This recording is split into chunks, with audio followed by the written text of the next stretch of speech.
वो गाड़ी 10 लाख की है तब भी 1000 का चलाना है, या उसकी गाड़ी 1 करोड़ की है तब भी 1000 रुपए का चलाना है। ऐसा नहीं होना चाहिए। ऐसा होना चाहिए जिसकी जितनी बड़ी गाड़ी उस पे 1% का वो चालान काटा जाएगा। अगर किसी की 10%, 10 लाख की गाड़ी है तो उसका 10,000 रुपए का उसका चालान काटा जाएगा। प्रदूषण के लेवल को लेकर दिल्ली सरकार तो वैसे अनेकों वादे की विधानसभा चुनाव से पहले। मैं देख रहा हूँ दिल्ली का प्रदूषण का लेवल दिन दिन बढ़ता चला जा रहा है। इसको लेकर आप क्या कहेंगे सर? नमस्कार, केसीएन न्यूज में आपका स्वागत है।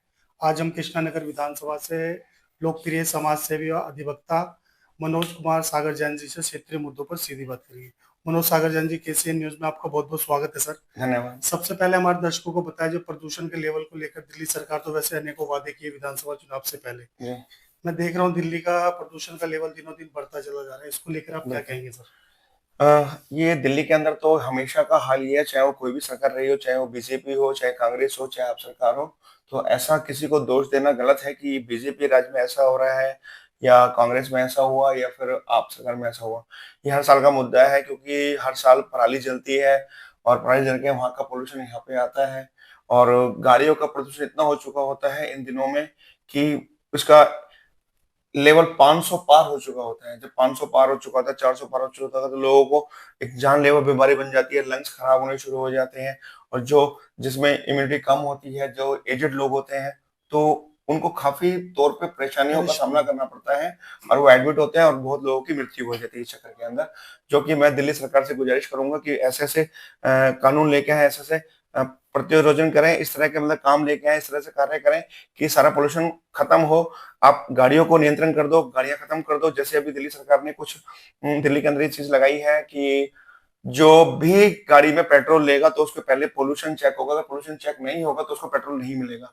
बहुत अच्छी वाली बात है, ये चीज होनी चाहिए। और बल्कि जो भी गाड़ी पुरानी हो, 10 साल से ऊपर हो जाए या 15 साल से ऊपर हो जाए, एक उसकी निर्धारित सीमा तय सीमा तय होती कर है। दें। उसके बाद वो गाड़ियों को खत्म करें, क्योंकि पुरानी गाड़ी जाएगी ही नहीं तो नई गाड़ी आएगी नहीं। नई गाड़ी आएगी नहीं तो क्या होगा, बिजनेस भी नहीं आएगा, इनकम भी नहीं आएगी, टैक्स भी नहीं आएगा, भारत सरकार को टैक्स आएगा।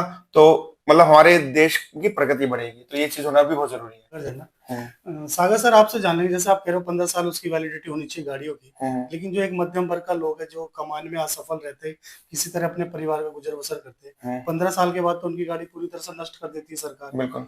क्योंकि रोड टैक्स वो देते हैं, खरीदते खरीदते वो है, सब कुछ वो करते हैं। तो 15 साल उसकी वैलिडिटी क्यों रहती है सर? उसको बढ़ाया जाए बल्कि। नहीं, उसको बढ़ाया जाए। मैं उसपे ये लिमिटेड नहीं कर रहा कि 15 साल हो, 10 साल हो, 20 हो। एक निर्धारित सीमा तय कर ली जाए किसी भी चीज की, क्योंकि जो चीज जन्मी है, जो चीज बनाई गई है, वो नष्ट तो होगी होगी। ये तो प्रकृति का नियम है। इस नियम से ना आप दूर हो सकते हैं ना मैं दूर हो सकता हूँ। जी। तो ये ठीक है मतलब? हाँ बिल्कुल ठीक है ना। तो हर चीज को नष्ट होना जरूरी है। अगर वो कोई चीज सोचते हैं कि ये मध्यवर्ती इंसान है और ये चीज इसको अफोर्ड नहीं कर पाएगा, 15 साल बाद भी चलेगा, तो वो तो चीज गलत है ना। उसको तो खैर खत्म होना ही है। और नहीं खत्म होना चाहता तो उसकी इस चीज के अंदर नियंत्रण हो कि उसका पोल्यूशन ना रहे। उसको 20 साल चलाए या 30 साल चलाए, उसका पोल्यूशन, उसका इंजन, उसकी कोई भी साउंड इस तरह से ना हो जो कि पोल्यूशन क्रिएट कर रहा हो, पोल्यूशन दे रहा हो, जिससे एक इंसान को दूसरे इंसान से खतरा हो। ये चीजें रोकनी चाहिए। ये रोकथाम करना बहुत जरूरी है। सर, मैं देख रहा हूँ प्रदूषण की बात करें, मैं देख रहा हूँ एनडीएमसी एरिया में काफी सारे प्रदूषण को लेकर गाड़ियां वगैरह की जा रही हैं, पानी का छिड़काव किया जा रहा है पेड़ पौधों पे। मैं देख रहा हूँ इसके अलावा दिल्ली के अन्य और भी काफी सारी जगह वहां पे सर मेरे को पानी का कोई छिड़काव देखने को नहीं मिला। आपकी ज्यादा दूर नहीं, आपकी कृष्णानगर में चलते हैं। कृष्णानगर में आप ही बता दीजिए सर। आप बिल्कुल। कृष्णानगर में आप ये देखो, इधर आपका पर्पल इंडस्ट्री एरिया है, यहाँ पे फैक्ट्रियां हैं, यहाँ पे बहुत सारे पोल्यूशन होते हैं जो फैक्ट्रियों से निकलते हैं। तो उन पे रोकथाम होनी चाहिए। गाड़ियां तो है ही है, बाकी आपके पोल्यूशन फैक्ट्रियां भी हैं जिन फैक्ट्री रोकथाम हो बहुत जरूरी है। और सारी फैक्ट्रियां दिल्ली के अंदर बहुत सारी जो दिल्ली से हटानी चाहिए। दिल्ली से जब तक फैक्ट्रियां नहीं हटेंगी तो पीवीसी फैक्ट्रियां झिलमिल में है, प्लास्टिक की फैक्ट्रियां जो डे बाय डे धीरे धीरे धीरे प्रदूषण फैल रहा है। और उनको हटाना, जब तक वो नहीं हटेंगे तो प्रदूषण कंट्रोल नहीं होगा। आप हम सोचे कि सिर्फ गाड़ियों से प्रदूषण हट जाएगा, तो हमें बहुत सारी चीजें, ट्रैफिक है, गाड़ियां हैं, बसेस है, जो मतलब परिवहन को हटाना पड़ेगा। ये रोकथाम करनी बहुत जरूरी है। और फैक्ट्रियों को भी हमें बंद करना पड़ेगा, जो कि मैंने बताया कि मायापुर इंडस्ट्री एरिया में दिल्ली में बहुत सारी है। ओखला इंडस्ट्री एरिया हो गया, जहाँ से बहुत सारे प्रदूषण निकलता है। आपका पर्पल इंडस्ट्री एरिया हो गया, यहाँ से बहुत सारा प्रदूषण निकलता है, जो कि दिल्ली में जानलेवा बनता जा रहा है। बिल्कुल। तो केजरीवाल की सरकार तो पूरी तरह से फेलियर रही सर 11 सालों के अंदर। अगर प्रदूषण की बात की जाए, भारतीय जनता पार्टी की 6 महीने पहले सरकार बनी है दिल्ली में, बिल्कुल वो भी पूरी तरह से फेलियर साबित हो रही है सर। बिल्कुल, अगर इस तरह का हाल रहा तो कोई भी सरकार आ जाएगी, चाहे वो बीजेपी हो, चाहे वो आप सरकार हो, चाहे कांग्रेस सरकार हो, चाहे कोई निर्दलीय हो, चाहे वॉट एवर कोई भी सरकार हो, सारी सरकार फेल होंगी।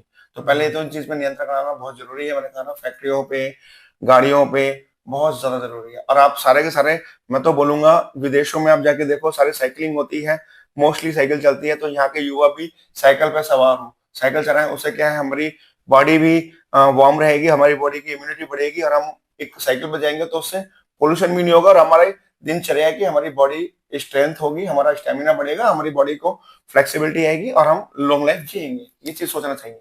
बिल्कुल सागर सर, आप एक समाज सेवा तौर पे जाने जाते हैं, जी जितना मैं आपको जानता हूँ। इस प्रदूषण के मामले के दौरान आपने पेड़ पौधों का भी निर्माण करवाया अपने क्षेत्र के अंदर, बिल्कुल, कुछ बताएं हमारे दर्शकों को सर। पेड़ पौधों का निर्माण करा है कई जगह। मैंने अपने जो जानकार भाई थे उन लोगों के यहाँ पे पेड़ लगवाए हैं, पौधे लगवाए हैं, ताकि ऑक्सीजन क्रिएट हो सके, ऑक्सीजन बन सके। और लेकिन वो भी नष्ट होते जा रहे हैं पोल्यूशन के चक्कर के अंदर। और मैं दिल्ली सरकार से एक और गुजारिश करूंगा, मैंने बहुत सारे पेड़ लगवाने पे कई जगह ये चीज देखी कि 20 सड़कों पे पेड़ जो लगे हुए हैं, जिसकी वजह से ट्रैफिक जाम होता है, उनको हटाया जाए। बहुत सारी गाड़ियां होने की वजह से क्या है, चाहे वो राइट में हो चाहे लेफ्ट में हो, लोगों ने कोने पे सब गाड़ियां खड़ी की हुई हैं। सख्त इंस्ट्रक्शन दिए जाए ट्रैफिक पुलिस को, जिसकी गाड़ी देखे उसका चालान करें। और मैं पहले भी अपनी वीडियो में बोल चुका हूँ, जिसके लिए कई बार मैंने आश्वासन दिया है कि जिसकी जितनी गाड़ी महंगी, उसका टैक्स भी उतना महंगा, उसका चालान भी उतना महंगा होना चाहिए। ये नहीं कि आपको ये देखा कि रेड लाइट जंप की है तो चाहे वो गाड़ी 10 लाख की है तब भी 1000 का चालान है, या उसकी गाड़ी 1 करोड़ की है तब भी 1000 रुपए का चालान है। ऐसा नहीं होना चाहिए। ऐसा होना चाहिए जिसकी जितनी बड़ी गाड़ी, उस पे 1% का वो चालान काटा जाएगा। अगर किसी की 10%, 10 लाख की गाड़ी है तो उसका 10,000 रुपए का उसका चालान काटा जाएगा। 10 करोड़ की गाड़ी है तो 10 लाख का चालान काटा जाएगा। 1 लाख 1% के हिसाब से उसका निर्धारित कर दें कि चालान कटेगा कटेगा, उसकी जेब से जाएगा। जेब से जाएगा तो हमारे देश की उन्नति होगी, वो टैक्सेस आएंगे चालान के रूप में आएंगे, तो कम से कम तरक्की तो होगी, वहां तो पैसा लगेगा ना। बिल्कुल सर, वहीं दीपू दास जी की हत्या के बारे में आपसे जान लेंगे, जो जी बांग्लादेश में एक देश के अंदर उनकी हत्या कर दी जी जाती जी है जी। सिर्फ राम का नाम लेकर लेने हम्म, पे। हम्म, इसको लेकर आप क्या कहना चाहेंगे दर्शकों को? वैसे तो भारतीय जनता पार्टी हिंदुत्व की बात करती है, हिंदुत्व के लिए हम्म, आवाज उठाती रही है, लड़ती रही है, हम्म। लेकिन आज क्यों खामोश है भारतीय जनता पार्टी के नेता और उसके कार्यकर्ता? मैं गुजारिश करूंगा हमारी बीजेपी, भारत जनता पार्टी के जो हमारे मंत्री हैं, मंत्रीगण हैं, सांसद हैं, एमएलएज हैं, उनसे गुजारिश करूंगा कि हम राम के नाम पे तो वोट ले लेते हैं, हम राम के नाम पे कार्य करते हैं, राम के लिए लड़ते हैं, मरते हैं। तो राम का नाम लेने पे जो अपना दीपू दास से उनके, मतलब बाबरता से उनकी हत्या कर दी गई चीज में, ऐसा नहीं होना चाहिए। उसके लिए हमें एक जंग लड़नी चाहिए। और ये मतलब हर जगह हर बंदे को इस फैसले के लिए पहुंचा देना चाहिए। हर इंसान को इसके लिए बोलना चाहिए कि राम राज हमें चाहिए, तो राम की तरह हमें जीना भी होगा, और राम की तरह हमें कार्य भी करने होंगे। मैंने पहले भी कहा है कई बार, मैं अभी बोलता हूँ कि अगर हमारे जितने निगम पार्षद हैं, जितने एमएलए हैं, जितने एमपीज हैं, अगर राम की तरह कार्य करना है तो राम की तरह रातों को अंधेरों में निकल के आपको अपने क्षेत्र का हाल लेना ही पड़ेगा। आप अंधेरे में निकलोगे, उसकी वेशभूषा में निकलोगे, चोर के वेशभूषा में निकलो चोर बन के, आप डकैत की, डाकू की वेशभूषा में निकलो डाकू बन के, ताकि आप अपने राज्य का हाल ले पाओ और राज्य को अच्छी दिशा में ले जा पाओ और रामराज ला पाओ। रामराज जब भी ला पाओगे जब राम की तरह कार्य करोगे। सिर्फ सोशल मीडिया पे आना या लोगों पे प्रचलित करना या बातें करने से काम कार्य नहीं हो पाएगा। तो आपको राम की तरह कार्य भी करने पड़ेंगे। राम की आपको तरह निकलना भी होगा रातों को, दिन में, उन्हीं की वेशभूषा में उनके साथ होके, ताकि उनका पता चले कि वो लोग कैसे हैं, क्या कर रहे हैं और वो क्या करने वाले हैं, ताकि हमें पता होगा, ताकि प्रशासन उस पर जोर बनाए, प्रभाव बनाए कि भाई इस तरह से हमें इस बुराइयों को हटाना है और अच्छाइयों को अपनाना है। जी वहीं सर दूसरी ओर पश्चिम बंगाल की बात करते हैं। पश्चिम बंगाल में बाबर के नाम से मस्जिद का निर्माण किया जा रहा है हम्म, सर। इसको लेकर अन्य पार्टी विरोध भी कर रही है हम्म, कि बाबर तो हमारे देश का नहीं था, बाहर का था और लुटेरा था। हम्म। वो हिंदुस्तान में आया और लूटा, और अपने नाम से कई सारे मस्जिद और कई सारे मकबरे बनाए उन्होंने। इसको लेकर हमारे दर्शकों को क्या कहेंगे सर आप?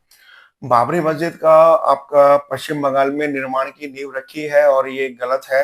आ, उसके लिए आप अगर वोट देते हो, करते हो, तो ऐसा नहीं होना चाहिए। सिर्फ एक बंगाल के लिए आप बाबरी मस्जिद को बढ़ावा देने के लिए कि हमें बाबरी मस्जिद एक अयोध्या से हटा दी गई तो बाबरी मस्जिद का नाम देके हमें पश्चिम बंगाल में एक नई बाबरी मस्जिद खड़ी कर दी जाए, ऐसा नहीं होना चाहिए।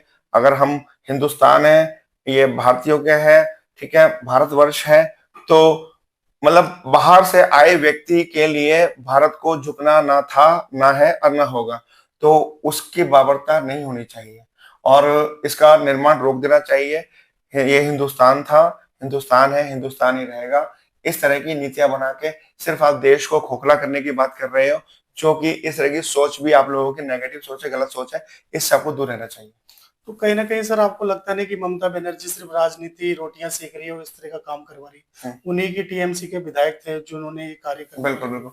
उन्हीं की टीम के विधायक थे टीएमसी के, जो जिनको उन्होंने निकाल दिया, तो उन्होंने अब इस तरह का कार्य करना शुरू कर दिया, देश से एक तरह से बगावत करनी शुरू कर दिया कि मैं पश्चिम बंगाल में मैं बाबरी मस्जिद जैसी एक मस्जिद का निर्माण करूंगा और मैं देश का विरोधी हो जाऊंगा। तो ये कहना और ये सोचना बहुत बहुत गलत है। मैं उनको इस चीज के लिए नेगेटिव ही बोलूंगा। बाकी हर बंदे की अपनी अपनी फीडबैक, अपनी सोच होती है। सर अंत में आपसे जानेंगे एसआईआर पे कुछ कहना चाहेंगे सर जी आप? एसआईआर पे मैं ये सिर्फ ये कहना चाहूंगा, देखो निर्वाचन आयोग पे देखो वोट्स हैं, बहुत सारे लोगों की गलत वोट बनी हुई है और बहुत लोग मतलब जानबूझ के वोटिंग के लिए देश में एक विद्रोह पैदा करते हैं, नेगेटिव वोटिंग करके, जिससे गलत पार्टियां जीत जाती हैं और अच्छी पार्टियां पीछे हो जाती हैं। लोगों ने क्या कर रखा है, लोगों ने गलत गलत, जो 40 साल का बंदा है या मतलब 45 साल का बंदा है, वो अपना नया वोट बनवा रहा है, या 30 साल का बंदा है नया वोट बनवा रहा है। तो ये सोचना चाहिए कि वो नया वोट क्यों बनवा रहे हैं। 18 साल बाद वोट बनना शुरू हो जाता है, तो सरकार को सोचना चाहिए वो 35 साल में वोट बनवा रहा है, इसका मतलब कहीं ना कहीं तो काला है ना, कहीं ना कहीं प्रॉब्लम है। तो जो नेगेटिव लोग हैं, जो गलत लोग हैं, उनकी वोटिंग रोकनी चाहिए। जो बाहर देशों से आकर हिंदुस्तान में बस गए हैं या बस रहे हैं डे बाय डे, उनकी गलत लोगों की वोटिंग बन रही है और उससे गलत लोगों को वोट पड़ रही है।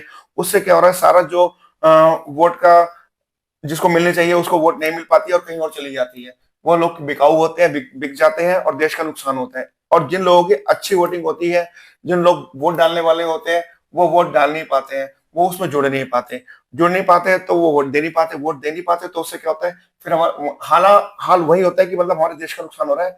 तो हमारा देश क्या हो गया, जस्ट लाइक एक एप्पल हो गया कि अगर चाकू ऊपर से गिरता है तो भी सेब कटने वाली बात होगी, चाकू नीचे से गिरता है तो भी सेब कटने वाली बात होगी। तो इस चीज का हमें सोचना चाहिए और निर्वाचन आयोग को सोचना चाहिए, इसके लिए एक और आयोग तय करना चाहिए। तो जैसा अभी हमने पीछे सुना, लोगों ने कहना शुरू कर दिया वोट चोर गद्दी छोड़, वोट चोर गद्दी छोड़। तो ये नेगेटिव नारा है इस चीज में कि वोट चोरी कोई नहीं करवा रहा। इस तरह के गलत लोग पार्टियों में एड ऑन हो जाते हैं, जुड़ जाते हैं, बाहर से आए लोग जिसमें घुस जाते हैं, घुस के एक नेगेटिव वोट बनाते हैं, गलत वोट बनाते हैं और वोटिंग करते हैं। उन पे रोक लगानी चाहिए और अच्छे लोग जो हैं उनको वोट के लिए, जो देश के नागरिक थे हैं, उनकी वोट कैंसिल हो जाती है, उनकी वोट एड ऑन होनी चाहिए और जो बाहर के लोग आए हैं उनकी वोट हट जानी चाहिए। जी, कुछ अंत में हमारे दर्शकों को साझा करेंगे सर? अच्छे से हर बंदा खुश रहे, स्वस्थ रहे, ये मैं आशा करूंगा इस चीज के लिए। और आप सबसे विनती करूंगा, मेरा देश हिंदुस्तान खुशहाल रहे, हर बंदा खुशी से अपना दिनचर्या कार्य करे और प्रगति करे। यही मैं बोलता रहूंगा इस चीज के लिए, हर बंदे को बोलता हूँ, आप सबको बोलूंगा। जय हिंद, जय भारत। बहुत बहुत धन्यवाद सर, आपने जैन साहब ने समय निकाल के हमसे बात की सर, शुक्रिया, धन्यवाद सर आपका, थैंक यू। धन्यवाद।